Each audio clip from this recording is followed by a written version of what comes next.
Do you prefer your podcast to have solo narrators to two people telling private jokes? Are you looking for a podcast that is about true crimes and unsolved mysteries and not, I repeat, not, two friends hanging out and rambling about nonsense? Do you like podcasts that stay on topic 100% of the time? If you answered yes to these questions and reenacted an Unsolved Mysteries podcast, it's not for you or the folks that left us those one-star reviews. We are just two pals who love the 1990s show Unsolved Mysteries and have no interest in actually solving mysteries from the episodes we watch and recap. Come get spooked with me, Robert, and my friend and relatively normal woman, Christo, every 2 weeks as we talk stack, ghosts, UFOs, food, and occasionally crime on Reenacted and Unsolved Mysteries podcast.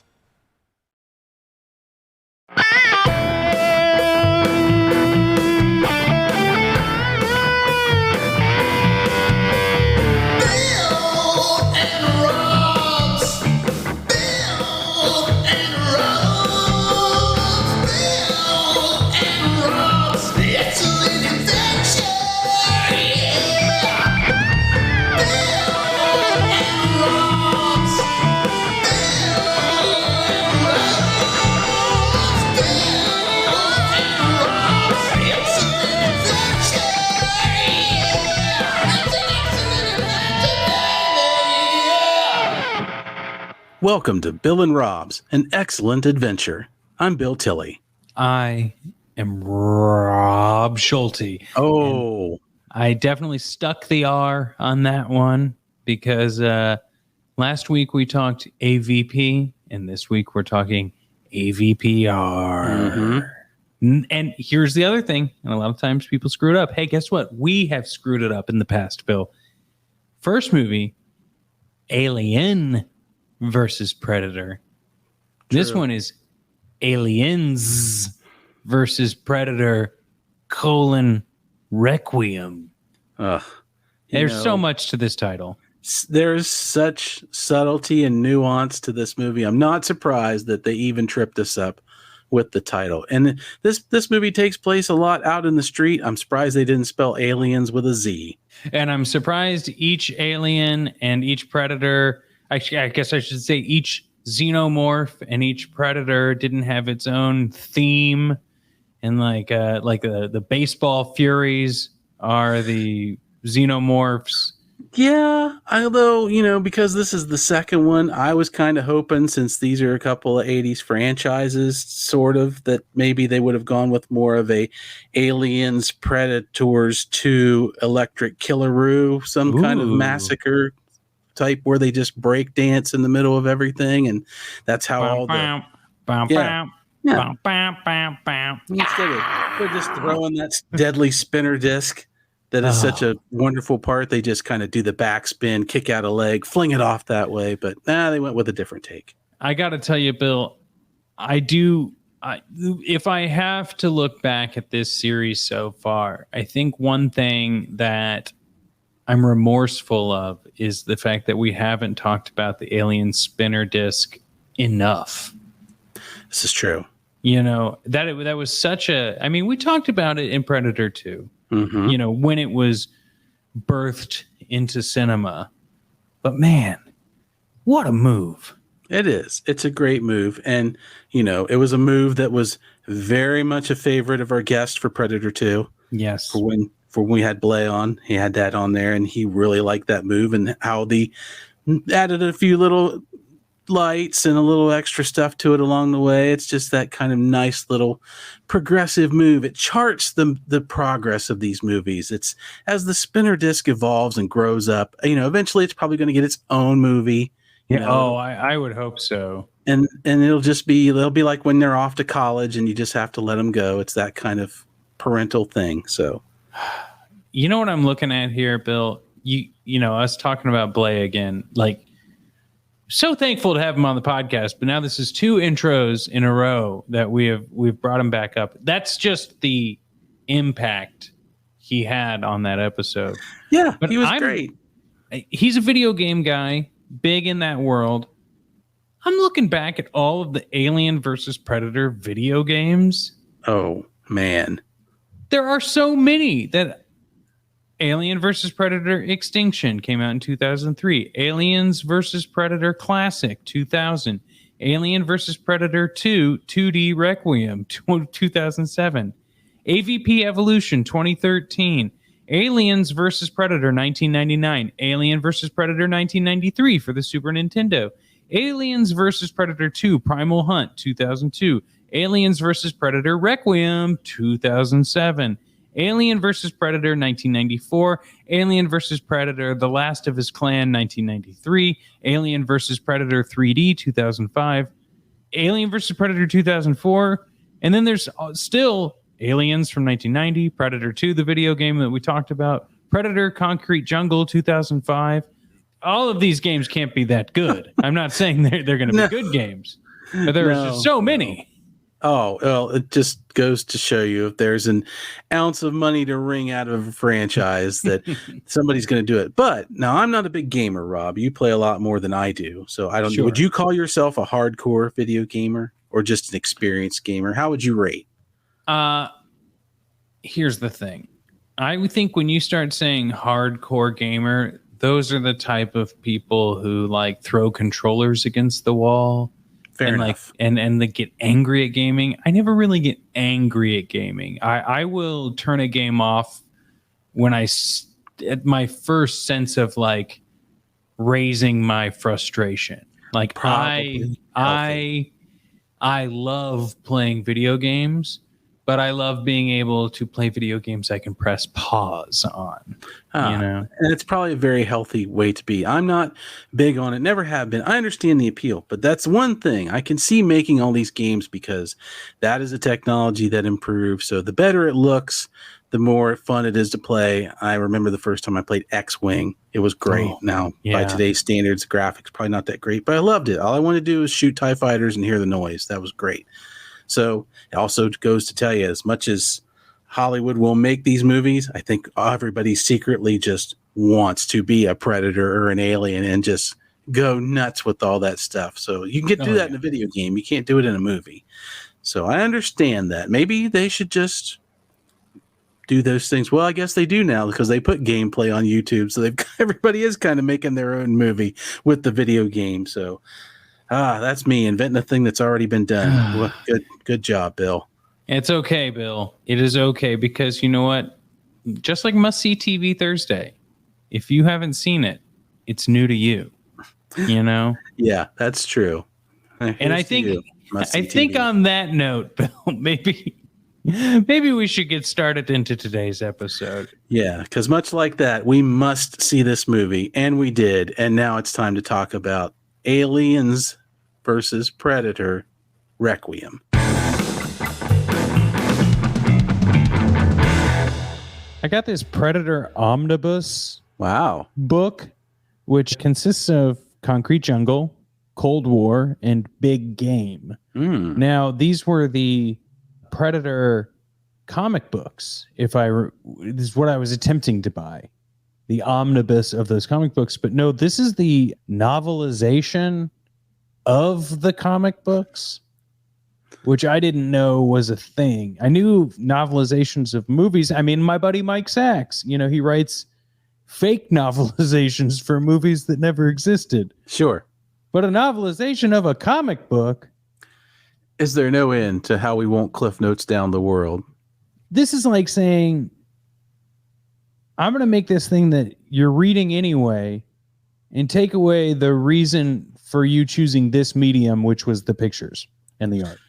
Yeah, it's a little bit weird of a thing, but I suppose if you were somebody that's like, I'm not going to go out and collect all these comic books, I just want to know the story. True. It's reference material. You wouldn't have to you're right. jam yourself through there. But I don't know, Rob. I think later on down the road, once I know that you're so taken with this franchise that you'll be writing your own Predator Alien fanfic / soon to be released material, that you'll need that on your desk. Well, I do have a lot to say about eggs in this app. I could talk about eggs a lot. I love to have them for breakfast. And give me that tiny little quail egg. I think eggs are making a comeback, Rob. It seems to be everywhere, that visualization. Well, and the fact that they lied to us about all that cholesterol information in the 90s. But anyway, this is not a health food podcast. Bill, And today we are watching Aliens versus Predator, Requiem. Would you like to get into the mission briefing and let everyone know what this film is about? I think I have the encryption codes to unlock the omnibus material right here. Typing them in. All right. It's on screen. It's come up in green type. Oh, yes. As it always does. Red hieroglyphics. And we're taking our material from the most trusted sources, the back of the video box. Of course. So, and to be clear, Aliens, plural, versus Predator, this title is not a lie. Requiem. After a horrifying Predalien crash lands near a small Colorado town, killing everyone it encounters and producing countless alien offspring, a lone predator arrives to clean up the infestation. Soon, it's an all-out battle to the death with no rules, no mercy, and hundreds of innocent people caught in the crossfire. As the creature carnage continues, a handful of human survivors attempt a daring escape, but the U.S. government may be hatching a deadly plan of its own. Ellipses. Crossfire. It is. And you'll get caught up in the... It's awesome. And if you happen to see this poster around, the tagline for this movie, I think wonderful seasonal marketing, won't carry you through the year, but this movie came out at Christmas time, and the tagline is, "This Christmas, there will be no peace on earth." You have to say it in that voice, too. There's just no other way to do it. I miss Movie Guy. I miss the old style of trailers and those things, and I miss seeing movie posters. So that always makes me laugh. I think it would have been a great job to just be tagline guy. Oh, that would be great. You know, I was very happy. I don't see this much, or maybe I'm just watching the wrong things, but I saw a promo for something that's going to be on Apple TV Plus, and at the end of the movie, it was like, available in theaters or on Apple TV Plus or whatever it was, but it was like, oh man, I remember hearing like when and where you could see something. That's great. Or like, sure. This Christmas, you know? Yeah. An old time. Yep. It was a good time. Now on home video for the very first time. Yes. Okay. And before we get into the film though, Bill, that does remind me of when they tried to advertise for DVDs on a VHS tape. Mm-hmm. And it would just be like explosions and helicopters and like the volume would be louder. And you just be like, experience the performance. And it's like, there is in no way I can experience the performance in what you're doing here. Yeah. The crib sheet, I think, for those events just said explosions, loud type, and then movie ad. Just tack it in there. It was great. Oh, man. As we said, this movie is a sequel to last week's with a title that's slightly different, which makes more sense for the movie, I guess. But, Bill, do you have any military intelligence? Cracking open the yellow manila folder right now.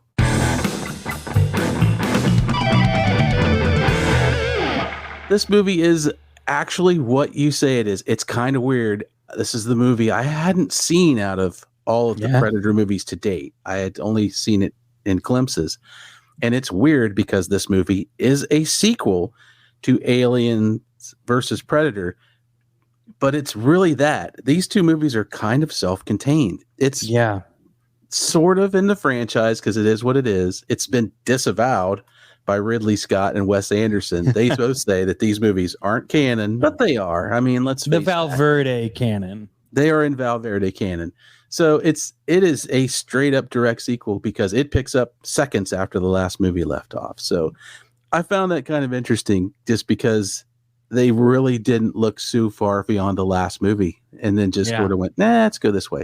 What I found out about this movie was potential callbacks were interesting. Apparently Danny Glover was considered. They wanted to get him back as a retired police officer. Harrigan. That didn't go anywhere, but that would have been an interesting twist. They wanted to get Bill Paxton in this movie to give him the hat trick on these movies. He was apparently supposed to originally be the diner chef in this movie, but scheduling problems came up. And the big one, which I think would have been neat, is the Adam Baldwin character from Predator 2 was supposed to be the military colonel. Oh, wow. Who's the main military antagonist in this movie, but scheduling conflicts kept him out of this movie.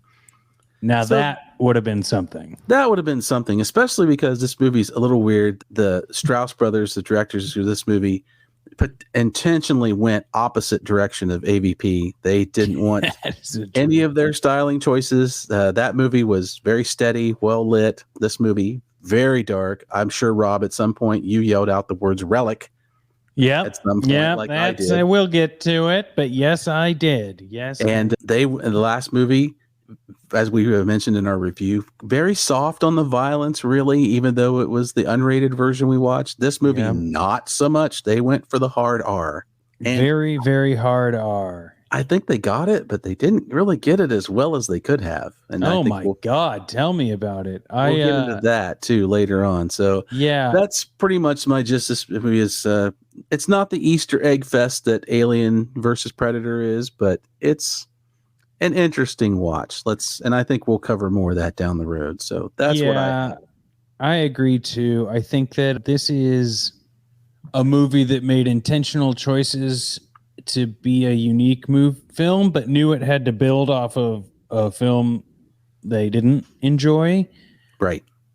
In terms it suffers from that whole canon problem of the minute you try to hitch your film to some other piece of media, franchise, or a specific film, your hands are a little bit tied. And sometimes trying to untie that knot makes new knots, to the point where, little behind the pod viewers, this is the first review where I'm drinking while I do it. So this movie caused me to have to break out the tequila to talk about it again. Yeah, I completely understand. I had to have a big old Sapporo while I was watching. I think specifically, if I want to point something out, I do think it's funny that the predator that starts hunting the hybrid predator alien is named Wolf, after the Pulp Fiction character. And I think that might be the most depth any character has in this film. Hard agree. And behind the scenes, the Predator alien hybrid was referred to as Chet. And that just evokes a whole other experience with me. Did you have any minute pieces of detail that jumped out at you? Not really. For all intents and purposes, it's very cut and dry with what it's trying to do. But its tones really were so on the nose, because I love the beginning. I'll say that, because my big complaint with the last movie was it's the monster movie problem. You had some cool monsters and you want to watch them fight with a completely unnecessary human story in there. And for the first 10 minutes of this film, they get right into it, and then it took a turn. Well, I thought that it was going to keep a certain pace with how much it started, and then it changed settings dramatically. Once I realized oh, this is where the movie takes place, in Colorado. Okay, that'll be cool to see a predator in the jungle of in the United States. And that would be fun. But then it was well, I need to know more information about the Chet character here, this predator alien hybrid. What is going on? And yeah, the movie suffers from being incredibly dark again, and we're not the only ones who say it. I was watching a review, the kill count on YouTube, and he was like, I have to actually just put a filter over this so I can show you specifically what I'm talking about in this scene. I know that movies can look better in theaters, like you said on Relic, and I believe it, but I don't necessarily believe that this one was any better in theaters. I don't it was actively hurting my old eyes. Well, it really got me irritated at some point, because as the movie progressed, once again, I'm I'm not enjoying the human story. So I'm going to focus Which one? Yeah, there's that. Maybe we get to that in debriefing. Yeah, we'll get to that. But as it went along, so I'm all right, I want to focus on the alien stuff, and you can't see it. You don't even see the Predalien in clear light once in this entire movie. Tell. You cannot tell. There are specific times that if you are not paying very close attention, and even when you are paying close attention, if it cuts to another scene, there are some leading up to and after the sewer sequence where you're like, and especially the sewer sequence, which one is the Pred alien and which one is the alien? Yeah, I couldn't tell. And they both have giant tails that whip around and giant heads. Yeah, and one now looks like the other one somewhat. So it was crazy. And it just made me think back to Predator, how we talked about how a bunch of that movie happens in daylight. Granted, you don't see the Predator a lot, which is fine. Yeah. But when you do see it, you see what you're up against. And this movie buried that lead so deep that it never came out of it. And I just don't know if they got lost in the idea of what they were trying to do with the noir, or as films are shot out of sequence and things are done at different times, but it's this whole movie takes place in the dark, and it's a shame because how do you be a filmmaker, Bill, and like not even think about exactly what you just said? Oh yeah, the first movie is all daytime. Even just that doesn't click with you and be like, oh, our movie is entirely at night or dawn. I don't know, because the design and the setup of the monster is a big thing. That's what you showed up here for. All the stories about Jaws, all this, like all of these things where less is more. Yeah, and Jaws has the thing going for it where once you realize it's a giant shark, I mean, we all know what a shark looks like. It's okay. Yeah, true. The size of the shark is when it finally shows up is what scares. But now we're several sequels. We know what an alien looks like. We know what a predator looks like. I don't know why you're hiding this from us, because you're not helping anything. You've made a choice that you want to be known for. You want to purposely go against the last movie. And like, that should not be your big decision about how your movie's made. What it doesn't look like is not a reason to do it. What it does look like is a reason to do it. And I don't like the way the Strauss brothers shot this. And once I watched their interview, I found one on YouTube from the DVD extra. Oh yeah. They were just in love with the effects. They didn't say anything about the movie. And that told me a lot. Yeah. Well, let's tell our audience a lot about the score and the sound of this film in our section called Settle the Score.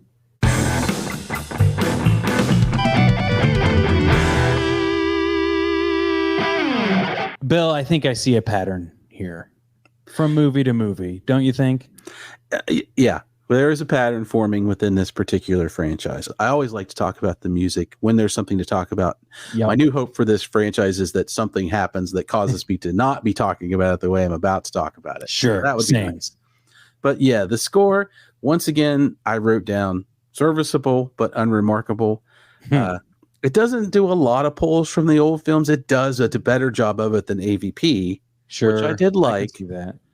And Brian Taylor, the composer for this film, did a lot of fun movies. He did Rambo 4. He worked on a movie I personally love, Bubba Hotep.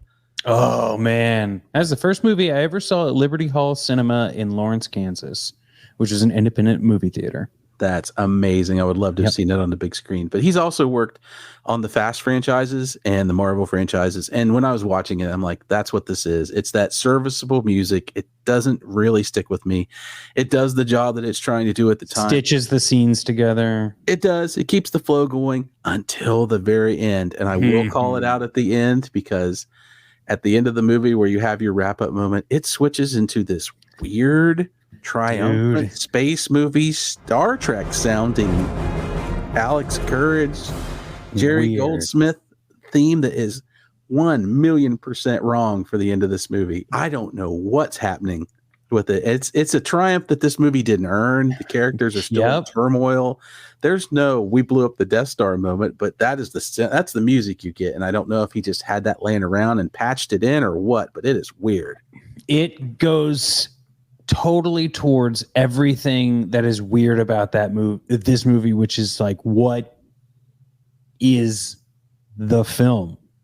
And it does feel like a patchwork quilt, and that music is just that weird red thread used on the last corner to finish it, because every other thread is run out, It is. It just feels like they went back and did a reshoot, and they're like, well, we didn't have any more music. We can't call the orchestra back in, so let's just do this. Yep. It's unfortunate because, we'll get into it, because there's a lot I want to say in the debriefing, but it's like, we got these other segments that I do think deserve some actual talking about. So, Bill, let's move into who's going to have them some fun.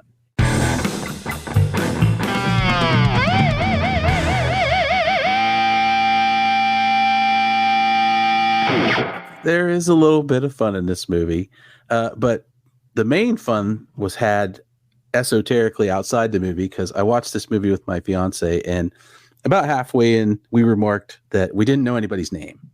Much like the bridge crew of a certain science fiction show we've been watching. It's like, I'm looking going, I don't know any of these people's names. I think they've said it. I don't remember it. And the girlfriend of one of the main protagonists, who I now know his name is Ricky, and the girlfriend's name is Jessie. So you've got your male, female, boyfriend, girlfriend section of this movie. Is this the high school? The high school. Just to lay it out there for everyone, her and her boyfriend are the stereotypical people that are only on the movie to cause trouble and die. Very much so. The boyfriend, well, the Ricky, who would like to be her boyfriend but can't say it. Yes. The joke was, it's like, I said, well, her name's Jessie, and my fiance goes, and his name's Ricky, right? And I'm like, do you think that's a Rick Springfield reference for Jessie's girl? And that was the most funny thing in there. My God. But I do have a real one, Rob. I couldn't help it. So we know they named the Predalien, the alien predator hybrid. Yes. So I'm giving it to our predator hunter. He appears to be having the most fun in this movie, who I have coined Schwartz a Predator. Yeah. Because he basically takes on the Arnold role in this movie for me. He's a detective, he's an assassin, he's a killer. He's kind of like Batman, which is ironic because Batman fought a predator in the comics, which would have made a better movie. Yeah. I think he's out there doing his job. Why he's there and why there's only one of them, I'm sure we'll get to later, but he's my choice for the guy who's having, or the person in this movie who's having the most fun. The creature in this movie. True. Chet's getting it. Yeah, mine was between Wolf or Chet, and I think we're going to have to go daily double here, Bill. I mean, how is that alien not having the most fun? It's the only one of its kind. This is a limited time only situation for me. But I will say a runner-up has to be the government official that's like, finally, I get to drop a nuke. Finally. It's never going to happen. I'm the one who gets to do it. And it's on my own country's soil. Okay, but like it's for the greater good. That was like this guy's got to be thrilled to be like, I finally got that speech I've had locked away in my desk to explain why we just set off a nuclear bomb on American soil. Every year. Yeah, every year since 1950. Yeah, it's fine. Nothing to see here. You know, we just took the one we told about Valverde. We crossed out Valverde. We rode in Colorado. Everything's great. This is actually an elaborate dare operation to eliminate the marijuana sales for the majority of the United States of America. Dropping a nuke on Colorado and saying it was an alien invasion. Yeah, no, there's no John Denver fans in this movie. No. There will be no Rocky Mountain High. We blew it sky high. And I love the fact that they really troped it up, because the command room for this general, of course, you know, when they're sending the flight out, we still get the asteroid line vector artwork that shows the planes and the bombs. And I laughed out loud when I looked at the map that showed this town, and they drew a circle around it and it said 200 kilotons. They hadn't said at that point that they were going to bomb the town. Yeah. But that kind of really flushed out the whole notion of what was going on. Right. We have intentions.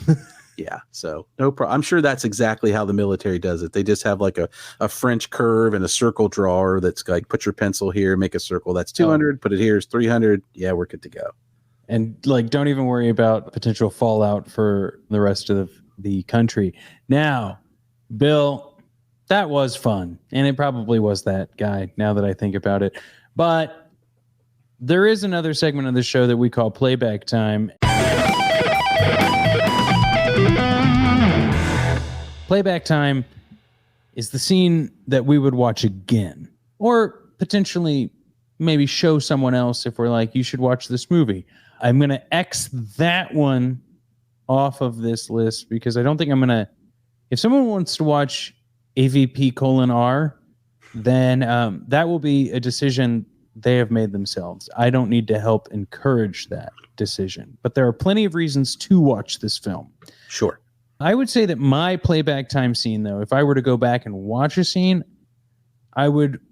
So there's a couple things I want to talk about here, but the scene itself, I think, would be the sewer fight but I would need it to be brighter. I like want to see what's going on, but from what I could gather, it looked very, very cool. So that's why I would play it again. I would roll it back, baby, brighten it up, turn that knob.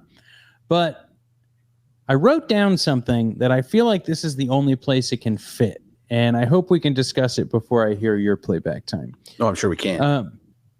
Thank you. So all of the non-alien scenes where we see like the woman who's got a war vet husband, or the cops, or the high school kids or college kids or whatever, all of these like non-alien scenes, I have a hard time explaining it, but they're too smooth. And it was like a very specific film style for this mid-2000s, right? Like the remake of A Nightmare on Elm Street, and like the remakes of just that era. You know, I don't remember when, I didn't actually see the Friday the 13th remake, but specifically that Nightmare on Elm Street, this film, not quite The Faculty. The Faculty still felt grainy, and I guess this has got to be the switch to digital, but at the end of the day, it reminds me of early 90s movies that were shot on tape. You know, they looked like movies because the camera technology was movie technology, but they were so high quality they looked low quality.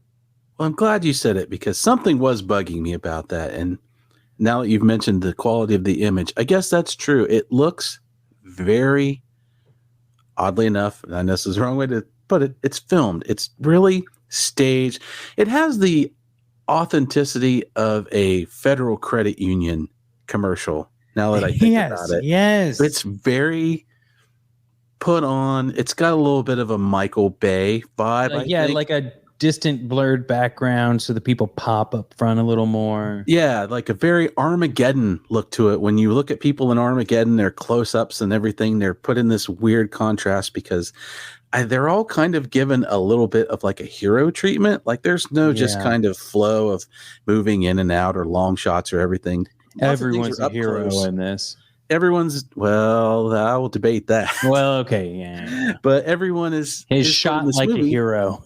And this is our introduction to them. So all these scenes are put in this movie as this human story. And I'm sure it's the point where like, these are the people you're supposed to care about. But I don't. I wind up not during this movie. And it's not that thing, because we know this is a movie. So it's not like I'm like, I don't care about people and whether their town survives. If this was a real thing, of course I would. But their stories are presented in these quick little vignettes. So, and they're so bland and they're so common. They catch us up immediately, but they don't impress us at all. No. And we don't know a single person in this movie from another movie. There are no carryovers. There's no new actors. There's no old actors. There's no point of reference to even the last movie. This is not anyone from the same crew. No. This is a totally different thing. And I think what this movie suffers from is the fact that they're all ordinary. There's no time in this movie to develop anybody into anything other than we're introduced to a military person who, of course, like Rambo, is good at all military things regardless of what she's done. We don't even know. Yep. And it's just weird. It pumps you straight in, and it's like, this is another sign to me of like, if you can do this, you didn't need it. You didn't need this part. And it really makes me feel like, and I'm going to throw this out here in this segment because we're talking about these people, Rob. Reimagine this movie. I'm going to change one thing about it. Same thing, same beginning, same alien stuff, same ship crash, Colorado, but instead of this weird little small town with ordinary people, crashes in a survivalist camp. Ooh. And this thing goes full. So they're like living off the land. Yeah. Sort of. Yeah. Ooh. With some interesting people and a group of people who are already, you get on the outskirts of culture and society and like play by their own rules. Yeah. And they thought, the government coming was going to be the worst thing ever. They were wrong. And that's your tag. And that I think really would have been something where I would have been more interested in learning a little bit about these people as they go along versus all their interpersonal stuff and their family problems. It's like, this is not these are not the movies to solve these things in. That doesn't make me care about you. So it was a bummer. Yeah.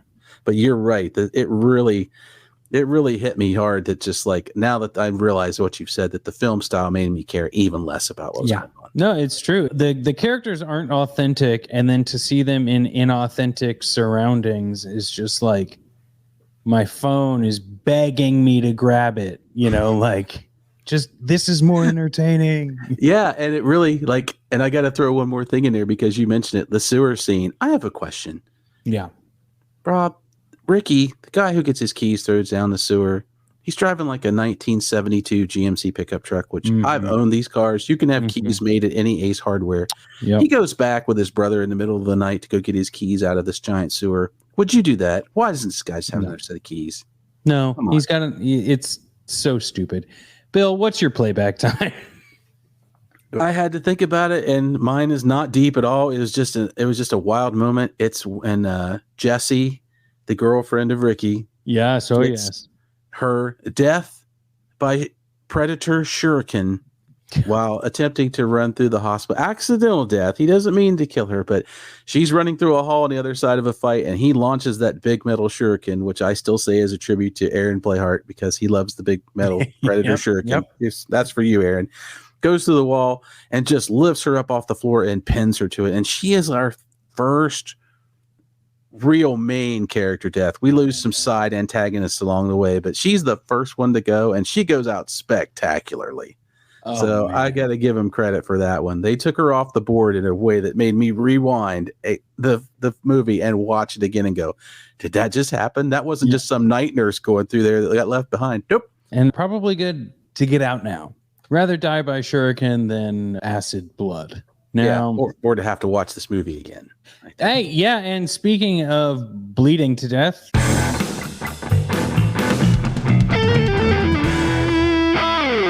Now, I started off the last one and took us onto a huge tangent. Would you like to start off this one? I sure would. And hey, tangents are our business, Rob. We're here to talk about this movie. But it's true. I don't think that's going to be a problem for me this time because put it down on your calendar here, podcast viewers. My answer is what death made an impact? None. I have none written down. I'm like, I cared about no one in this movie. And that includes the aliens and the predators because they don't give me anything to work with on this movie. Everything, nothing in. Okay. I'm getting worked up here, Bill. Yeah. The deaths do serve a purpose to get them the R rating they want. But half the time, I can't even see them, Rob. So all that is just for nothing. And if you're going to watch these movies, let's face facts, you're in it to see some wild gore. And I didn't see it. I very rarely saw it. We saw some gross stuff for sure.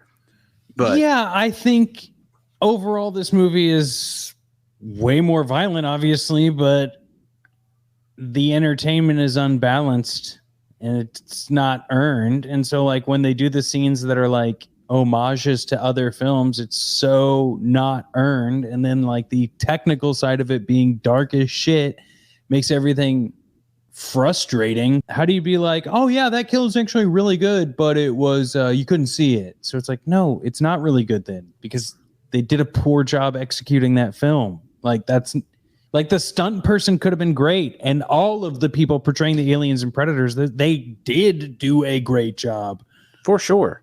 The scenes, the things that actually are the outcome of all of the pieces put together to make the thing is terrible. So it's all for nothing. It's and I have to agree with you. So nothing jumps out since so much is unearned. But within this bleeding segment, there's the time when the Chet hybrid leaves like the multiple eggs in the woman, and then like 3 chest bursters come out of one person. Mm-hmm. And that's supposed to be the reveal that like this predator alien hybrid can leave multiple eggs. It's like, I thought that like, how about that it's just a alien predator hybrid? That's pretty fucked up in itself. And it was plenty to play with. I think they so got lost in their fun ideas. At one point, Schwartz a Predator whips out an actual whip weapon, which is pretty cool. Yes. And I read that the brothers, once they came up with ideas for this, they're like, we like that effect. That's good. We like that. It's like, liking a cool effect is not a reason to put it in your movie, and it's not a linchpin of your thing. It's just not the way it works. It doesn't matter if I can't see it. And also, I think there's a lot of debate these days. You and I know, Rob, from listening to other sci-fi, one in particular, about canon always comes up. Sure. Me personally, I'm a fan of canon. I don't have a problem with doing new things or trying new things. I don't even have a problem with if you really want to go in a different direction. It's like a consistent storyline. Exactly. Reboot it and do your own thing. But when you're building a couple of sequels off of the backs of a thing, like we came here for the A and the P in this movie. And when you make a drastic change out of nowhere, those of us who've seen this before, it just throws me for a loop. I'm like, where is this coming from? This was never a thing before. And it just because it looks like the other thing it shot out of, why does it have this new ability? I'm like, this movie it kind of makes me think of the inventory bag on a video game, which is infinitesimally large. You can carry anything in it you want, even though your character on screen still runs around with a fanny pack on. Yep. It's just not good. The only thing I had bleeding was my eyes after. Yes. On that note, Bill, because I think this will be a good spot to head into debriefing and then we can rate it. But when an alien has a face hugger that leaves a chest burster, the chest burster is an alien, is the Xenomorph. Right. But when they do it to a predator, it's a hybrid? Yeah. Why?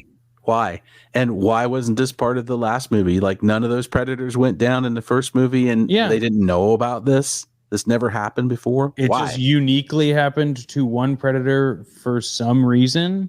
I haven't seen Prometheus or any of the prequels to Alien, where I have seen the scene where like a xenomorph skin goes over a human. So that leads me to believe humans created xenomorphs, which then did the yada, yada, yada, yada, yada.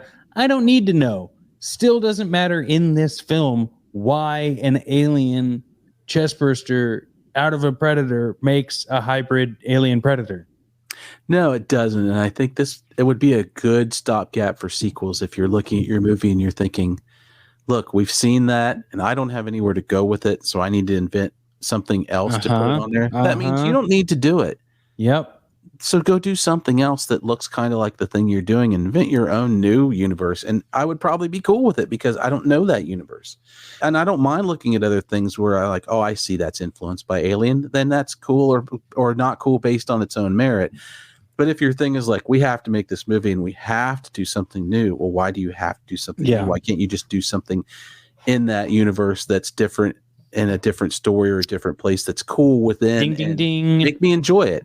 And instead, we got to just keep reinventing the story. And that just leads to a big old mess of confusion. And you know what it's, Rob. We both work on the corporate side of things. You love it when you go into a meeting and there's 5 new faces you haven't seen. And you're like, oh. I agree with you. I think that this is difficult because it's still fun. I still like watching these films. Agreed. And I still love the knowledge gathered, yada, yada, yada. But like, I don't understand how a film can be made that's this dark. What is going on? Who did this? And why are there so many stories? Like, how did this get so fucked up? Because the original script of this movie could not have been like, and then we meet these people, and then we meet these people, and then we meet these people. But don't forget about the cop, and don't forget about the ex-con, and don't forget about this. Oh, but also there's an alien predator hybrid that's being hunted by both one predator and a group of aliens. And it's like, who sat there in the table and said, oh yeah, green light that. And then to also have it be dark as shit. Come on. I don't know how they physically filmed it. I don't know. They just leave the lighting at home. I guess they save money because there's no rigs up. We need to late fees this. What are we rating it?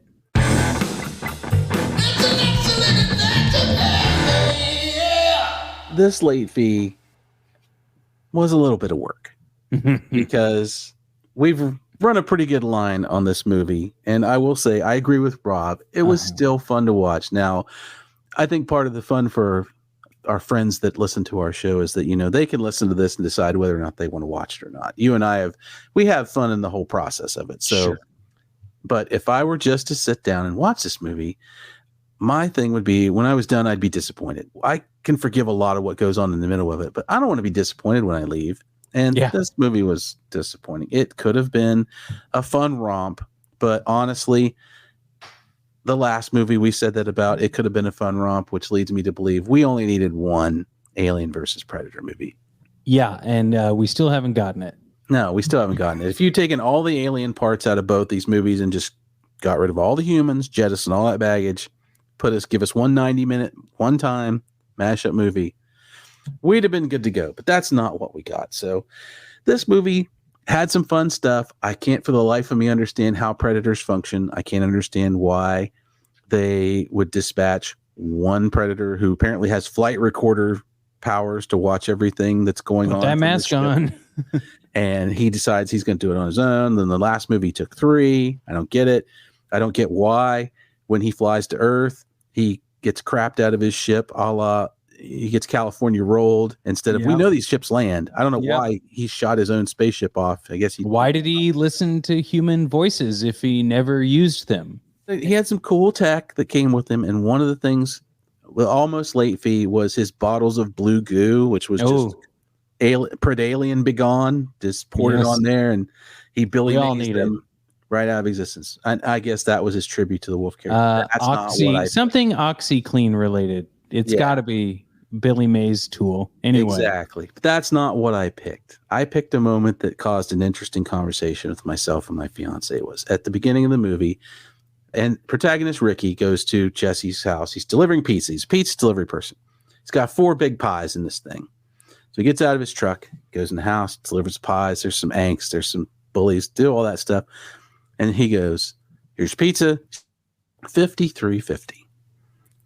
Now, this movie, I believe, 2007, Rob, is that correct? When this film was made? Yeah. 2006, 2007, yeah.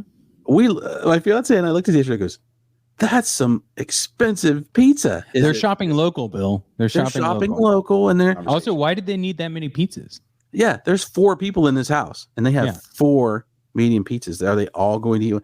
The whole scene just caused me.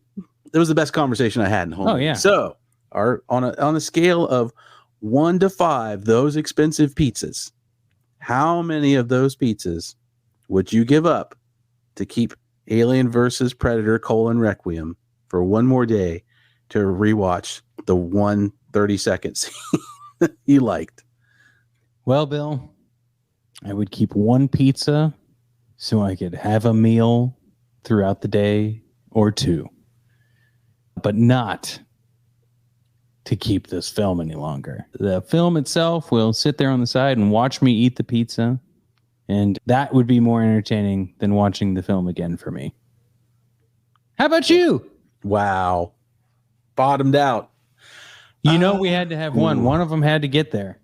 Yeah, I mean, I think I'm going to come in at the same 1. I don't need 4 pizzas. That's a lot for me, but it's a max of a 1. This movie's just, it's a promise unfulfilled at the start. It's like, okay, we're going to give you more of what we didn't give you in the last movie, and then you gave me even less. Yep. So I'm kind of bummed, and and it's not just the 1 pizza I'm giving back the 1 pizza out of this stack of 5 that does not have the cool cheese bubble and is nothing but cheese, like plain cheese. Just keeping everything else. Ugh. Because this movie didn't even have any cheese in it, except for the point where the Ricky's brother, who once again name it says escaped me, the bad boy of the film, who I guess would be the hero of the film because he's the oldest. No, the hero is the government guy who drops the nuke. That's true, because he saves us from us from being in the same place with all these people. Proud to be in America. Yeah. Hey, if Lee Greenwood had shown up in this movie, that would have saved it. But he's going to self-sacrifice, and of course, they go to the roof to get into the helicopter to leave the hospital. And what does he say, Rob? He gives the line. He says, "Get to the chopper." And at that point, I screamed at my television, "How dare you, movie? How dare you?" That is the worst. Don't. If you're not going to be a good movie and you're not going to be fun, don't take the hero's line and use it at your own. You clipped it in the last movie with the hero. They only said part of it. No. Bad movie. It's like I said earlier, too much unearned stuff. Yeah. Like it's not cool. Yeah. But you know what is cool? When What's people that? slide into our social media DMs and send us a question. That is cool.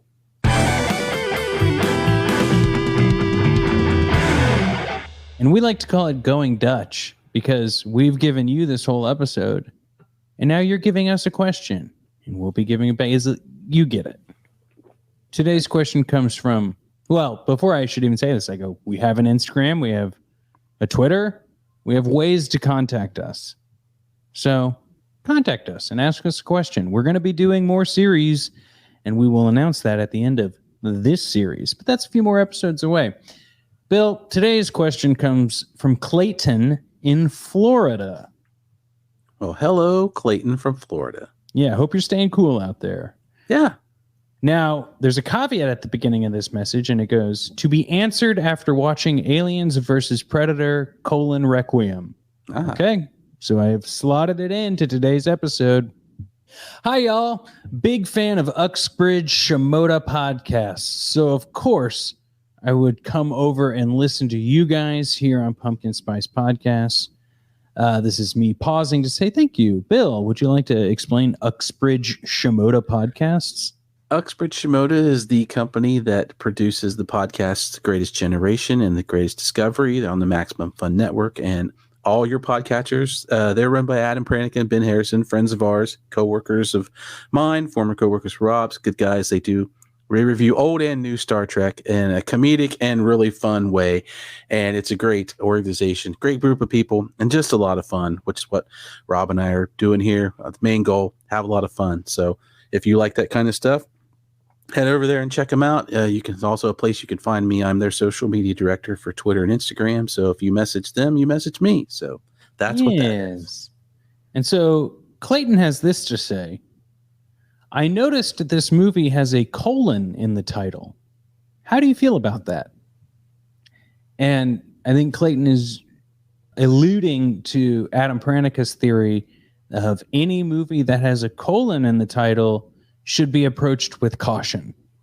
Because you don't know if that colon is because you're telling a grand tale that is epic and a lot of thought has been put into it, or it's a grand tale that cannot be achieved by any filmmaker at all. And I definitely think it is more on that side. When you see a colon, they will not be able to make the movie as epic as that colon is. And this movie is an epic colon film. Yeah. How about you, Bill? Yeah, I believe all colons, regardless of any kind of status, should be approached with caution, but especially movies. I come from a time where if you want to slap a 2 on it or a 3 on it, that's fine. But I think when you've gone to that level of we're going to put a colon, and that's your way of putting your own mark on the franchise, well, guess what? The franchise was here before you got here. So if you're a fan and you want to play in that franchise and give us something fun to watch, that's great. But you're basically telling us that much like what comes after the colon, my stuff is tacked on.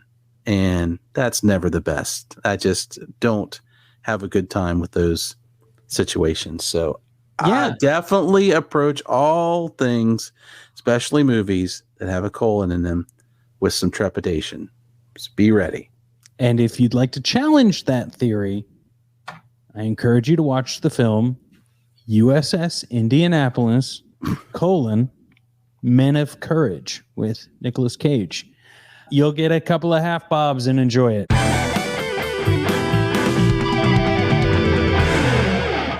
We've survived the second meeting of the Alien versus the Predator. We're still alive. We're that uncanny set of characters in the movie that everybody probably pegged for dead the minute we came on screen, but yet still there when the smoke clears and the choppas land. And now it's time for us to put a pin in this and say, wow, what a movie. What are you feeling right now, Robs? How you doing? Wow, what a movie. Says it all. Good night, everybody. I love a sci-fi horror film with so much flannel. It's great. I love when a movie is desperate to be when a sequel is desperate to be better than the first because they know the first wasn't as good as it could have been. I've said my thoughts in the episode itself. It is what it is. I'm glad I watched it. I'm always glad I watch these things. You know, Me too. The experience is what does it for me, you know? Yes. And speaking of experiences, Bill, I'd like to read another message we got in. We got this one in a few weeks ago. Okay. Awesome. Well, a few weeks ago when this episode's coming out, it came in mere hours ago at the point of this recording, Bill. And this one comes from Katie, and Katie resides in Montreal. Well, hello, Katie from Montreal. Yes. Katie wrote in after we talked about eliminators. The question has not much to do with eliminators, but obviously something was on Katie's mind after we put out an episode on eliminators. That's okay. And I'm into it because absolutely whatever sparks the question, I want to give the answer. Yep. All right. We're down. Does not have to be about anything we've done. Just what's your question, Katie from Canada? Katie says, "Hey, Bill and Robs. Thank you for always having fun with your podcast and not getting to Thank you for always having fun with the podcast and not getting too angry when the movie may not be shining the brightest light on things." Okay, cool. I agree. Yeah. Here comes the question. Have you all ever considered watching any fantasy films? And Katie preferences this is like Lord of the Rings or that type of stuff. Okay. Mm-hmm. Well, it's interesting, Bill, because I really like the Lord of the Rings, but I've only recently started partaking in the reading of Lord of the Rings. Wow. That's an undertaking, Rob. That's a lot of material to absorb. But would you put let me finish the letter real quick. Stuff like Lord of the Rings, that sort of thing in terms of fantasy. Gotcha. Keep up the good work. I really appreciate what you do, and I enjoy laughing along with the podcast and having my own theories with you guys. Keep up the good work. Hey, thank you, Katie. Awesome. Really appreciate it. Thanks, Katie. Be sure to join the Discord and share all those theories with everybody. Absolutely. Link is in the bio. Yeah, Bill, I started, reading Lord of the Rings, but my question to you is Conan the Barbarian, that's fantasy, right? Sure, that's high fantasy type of stuff, and yeah. I like the movie Beastmaster, and those kind of movies. Katie, I could tell you nothing's off the table. And a little peek behind the kimono on this is when Rob and I first came up with this very first series, we're kind of working within the realm of things that we knew about. So we had the idea, and we kind of ran through our mental checklist and plugged some things in. So we could only fit so many in for the first series, and I guess we kind of probably hit some of the favorites that we really wanted to share with each other, which is another part of this. But every one of these leads us to something else. So your idea is intriguing because I never thought to just look at it and go, maybe is there more and more fantasy type movie that's got a alien or predator just to it? If you know of something, please do share it with us. Yeah, if we're giving a little bit of behind the curtain sort of talk here, we knew that Prey was coming out in August, but we wanted to launch the podcast before August, or before August 5th, rather. And so there's this thing in the podcasting world where it takes a certain amount of episodes before, your podcast kind of at least raises up in searchability even. And so we thought this idea of doing Predator bubble movies that we've talked about in these previous episodes was going to at least be helpful to be like, okay, what is our Predator prep? Let me pop that P into the microphone. But and so by doing a Robo War, Relic, Eliminators, Edge of Tomorrow, like these are all at least like alien monster type,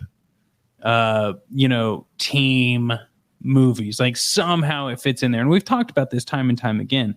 So we didn't fit in a fantasy movie there, but that doesn't mean that we don't have a series coming up where we would look at different fantastical masters of the universe, Beastmaster, Conan the Master, Conan the Barbarian, Megaforce, Circle of Iron, all those.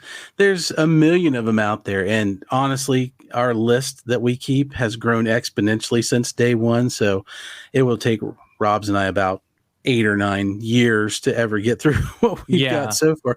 But it's great to think about and even look at. So we're always thinking, what could be the next thing? And the other thing, dear friend, is when we recorded these episodes, we kind of did in every other one. So we do an off movie and then a Predator and an off movie just to kind of shake it up. And we thought maybe we would release them that way, but things change. And as you go along, and like Rob said, we didn't want to wait around. So let's get this out. And then the main event would be the Predator thing. So if any of you out there are in podcasting, thinking about podcasting, I'd never done this before this regularly. So it's fun to get involved in. You'll be interested to see how your thinking will change as you go along. And you're like, this seems like a good idea. And then you'll shift stuff around to what works well for you. So we would definitely take any suggestions for anybody that's even got a one-off that they'd like us to see. We'd just like to know about it. Even if we don't get to on the show, we'll probably watch it someday. So we love the idea of themes and franchises, but like sometimes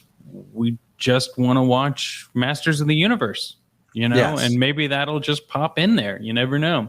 Okay. Maybe we do a whole Frank Langella series. Who knows? That's what happens. We like the idea of a theme. That way it's not too restrictive so that we can get to all these different kind of things and not have to wait around. And then you guys also don't have to listen to an all sci-fi series of things or an all horror or an all comedy, any of that kind of stuff. So, we don't watch movies that way. So we don't want to talk about them that way. We want to do this.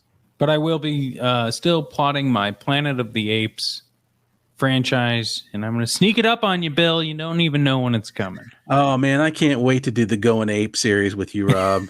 and we'll record a Planet of the Apes, and then we'll record in Any Which Way But Loose. Stinker Lets Loose. Yeah, and then we'll do. It'll be great. Beneath the Planet of the Apes, and then we're going to go back over and we're going to do Congo. It'll be virtual reality. I know. It'll be madness. It'll be great. Wait, no. Congo, I think it was virtual reality in the book, but then it became like the diamond laser guns. No, in the movie, it is VR. I don't know. It's crazy. Anyway, when we watch Congo, we'll get there. It'll be in the Going Ape series. And if you'd like to correct me on any of my Congo knowledge, please call the Adventure Line at 213-545-6176. That's 213-545-6176. Now, Bill, there's other things people can do, like join our Discord, or they can support our podcast at billandrobs.gumroad.com, or they can write us letters at billandrobs@gmail.com. I still want to tell people to call that Adventure Line, though. The Adventure Line is worth it, everybody, because what you don't know is the Adventure Line is located downtown on top of a hospital that has been destroyed. But yet, when that phone rings, and it's an actual rotary phone with one button that has to be picked up by a human, when it does ring, Rob starts at one end of the roof and I start at the other end of the roof. And then we charge forward just like the Predator and the Alien. And then we fight for supremacy over who gets to answer that phone. And we do that every time you call. It's not tough. We enjoy doing it. But just know that it is a feat to answer that phone. It is. But it's not a feat for you to call that number or just click the link to leave a message in the show description. All of these things can be found in the show description. The Discord, the one-time tip, the support. We love that financial support.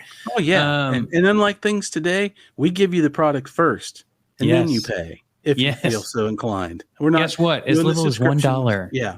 and it makes a big difference. No subscriptions, no taking it out of your wallet when you're not looking every month. We give you the goods first, and hopefully you like them. And any support that you can give is very much appreciated. People love the goods, man. Mm-hmm. They do. We give them the goods. Speaking of goods, there are some good folks that we should say thank you to. The first and foremost, we kind of switch this up every single time. I want to say thanks to Patrick. Patrick is helping us edit these episodes. He started doing a lot more with them. And once the Xenomorphs arrived, Patrick was arriving in his own spaceship to help us.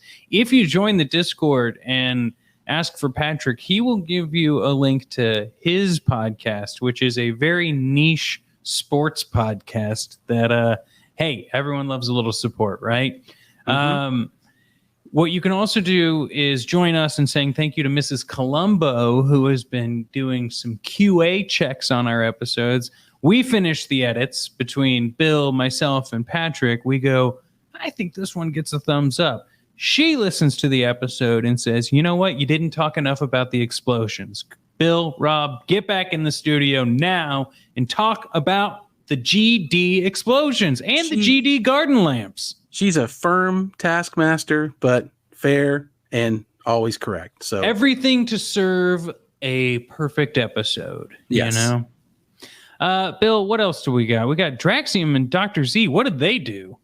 Well, they came out of their spaceship with some rockin' extraterrestrial tunes that put the stamp on this show that you and I do. They do our theme music. They do our interstitials. It's great. They did a great job. All I wanted was for that to rock, and they came through in spades. And please go check out their Bandcamps. Links are in the description. Check out their other stuff. They're great. So just give them a listen. Oh, yeah. I imagine Draxium and Dr. Z jamming into eternity on whatever spaceship is on every single Boston album. Yeah, that would be amazing. I think that's exactly the kind of heavy metal animation we need when eventually we do a live show in 2028 and we have them on stage. That's how we'll do it. I agree. Final thank you goes to Jonathan, who did our podcast art. It's just better and better every time I look at it. And I'm not going to do this, but if we're like, I think we need to add another character in this Looney Tunes circle, he'd do it. But I'm waiting for that for the very special ask. You can't just be willy-nilly, No, we respect him too much for that. And he's put his stamp on the show. He's give us our look, and I want that look to live for a long, long time. So thank you very much for that art. It's amazing. Yeah. And thank you, Bill, for another fantastic episode. We're reaching, we're almost to the end of this series, brother. Of season 1, as it were. What, 2 more episodes? And correct me if I'm wrong, but and Bill, the end of this episode marks, the release of this episode marks the day I am flying to your neck of the woods. Oh, because you're about to get hitched. And let me tell you, I am so glad that we have worked ahead so far on these episodes, because after AVPR, we've got the P, and then we've got P's. Everyone gets it. We know what we're talking about here. And you're on what we're calling wedding sabbatical after that, because you need a couple weeks to friggin' breathe. Yeah, we're going to kind of do the Bourne thing where I'll tap out for a little bit and then somebody will come in. Although they won't be, Rob's not going to call them Bill. They're not going to go by my name. We'll see what happens. We've got 2 more episodes before we're even close to that. But what I do want to entice the folks with is that there's some fun surprises coming once we finish the Predator series and before we start the next series. Yep, the series is racing towards an end. I'm racing towards getting married. Rob's is racing towards Ohio. I'm not sure how this is. This is going to be quite the collision of things coming together at one point. So it's going to be epic. Set your watches, everyone, because it's happening. Anyway, Bill, we've got another episode next week with the Predator, the one and only Predator. How can it be any different than the movie that's just titled Predator? I guess we'll find out next week, and I'll see you then, buddy. All right. See you, Robs.